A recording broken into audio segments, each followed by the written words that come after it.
বাজান বরফির আব্দুল কাদের জিলানী রহমাতুল্লাহি আলাইহি বাজান ছাত্রদেরকে হাদিসের দর্শ দিতেছেন।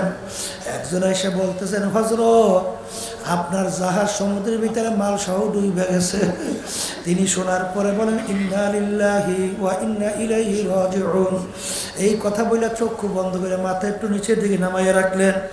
কিছুক্ষণ পরে মাথা উঠাইয়া আবার বলেন, ছাত্রদেরকে পড়ো। ছাত্ররা বলতেছেন, হযরত ব্যাপার তো কিছু বুঝলাম না। আপনি যখন শুনলেন জাহাজ মাল সহ ডুবে গেছে, ইন্না লিল্লাহ বইলা মাথা একটু চক্ষু বন্ধ করে নিচের দিকে নামাইয়া রাখলেন। আবার কিছুক্ষণ পর উঠেই বলেন, পড়ো। ব্যাপার কি? হুজুর বলতেছেন, বাবা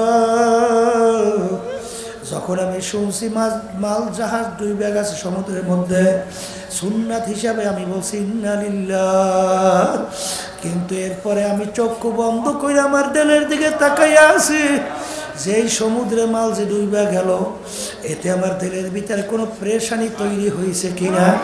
কিন্তু আল্লাহর খাস মেহেরবানিতে আমার দিলের ভিতরে কোনো পেরেশানি জমে না, কোনো পেরেশানি হয় নাই।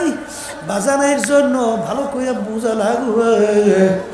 ওই যে বরফির আব্দুল কাদের জিলানী রহমাতুল্লাহি আলাইহি, তার দরবারে একজন যাইয়া দেখে অট্টালিকা শান শওকতের অভাব নাই। তিনি বাথরুমের ভিতরে রাখেন, নামার দশকে দুনিয়া দোস্তে দাঁড়া। তিনি এই বয়াত লাইকে সামনে আর মেসরা না লাইকে বের হয়ে আসছেন।